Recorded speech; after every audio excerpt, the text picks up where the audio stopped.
महाराष्ट्र भू अभिलेख विभाग के कर्मचारियों ने अपनी विभिन्न मांगों को लेकर नागपुर के संविधान चौक में 6 मार्च यानी ही सोमवार को आंदोलन किया।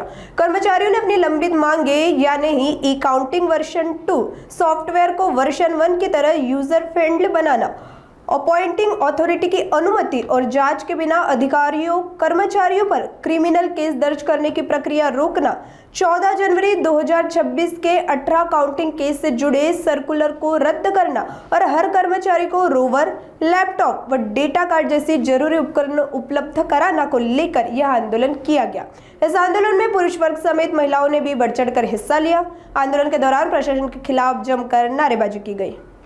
मी आकाश वासनिक, भूकरमापक उपाधीक्षक भूमी अभिलेख हिंगणा तसेच सभासद तांत्रिक भूमी अभिलेख संघटना नागपूर। आम्ही इथे तांत्रिक वेतन करता उपोषण म्हणतो आंदोलन करत आहे। त्या आंदोलनाच्या टप्प्याटप्प्याने आम्ही आंदोलन करत आहे। 18-19ला आम्ही सामान आमचे मोजणी साहित्य जे आहे ते जमा करून कार्यालयीन काम करून काड्याफिती लावून असहकार आंदोलन केलं आहे। 20-21ला रजा सामूहिक रजा आंदोलन केलेलं आहे आणि 23 पासून कंटिन्यू आम्ही रजा टाकून इथे आंदोलन केलेलं आहे। तसेच 2 तारखेपासून आम्ही इथे पूर्णपणे काम बंद आंदोलन केलं आहे। आमची मुख्य मागणी ही तांत्रिक वेतन श्रेणी आहे आणि तांत्रिक वेतन श्रेणी आम्ही ही काही वेगळी मागणी करत नाही आहोत। शासन आमच्या सारख्या कर्मचाऱ्यांना इतर विभागात जी वेतन श्रेणी देत आहे, जसे की पीडब्ल्यूडी असो, वन विभाग असो, नगर परिषद असो किंवा नगर रचना असो, महानगरपालिका असो, तिथले जे सर्वेअर आहेत त्यांना तुम्ही जे वेतन श्रेणी देत आहे बस तितकी साधी सरळ मागणी आमची आहे। या व्यतिरिक्त वेगळी काहीच मागणी नाही की त्यांच्यापेक्षा आम्हाला जास्त द्या। फक्त त्यांना तुम्ही जेवढं देता तेवढंच आम्हाला द्या, म्हणजे समान काम समान वेतन, ही आमची मुख्य मागणी आहे। तसेच आमचे इतरही काही मागण्या आहे की खाजगीकरण बंद करा।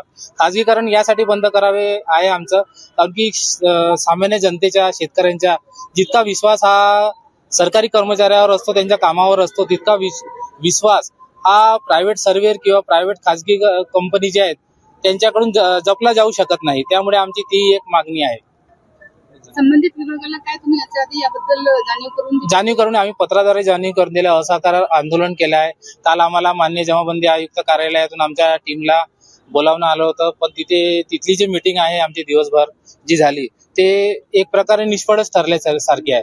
म्हणजे माननीय जमाबंदी कार्यालयाने किंवा शासनाने आमच्या कुठल्याच मागण्यांचा म्हणजे पॉझिटिव्ह विचार केलेला नाही। त्यामुळे आमचं आंदोलन हे आता जेव्हापर्यंत शासनाचा GR निघत नाही तेव्हापर्यंत कंटिन्यू हा असा सुरू राहील। आंदोलनामध्ये किती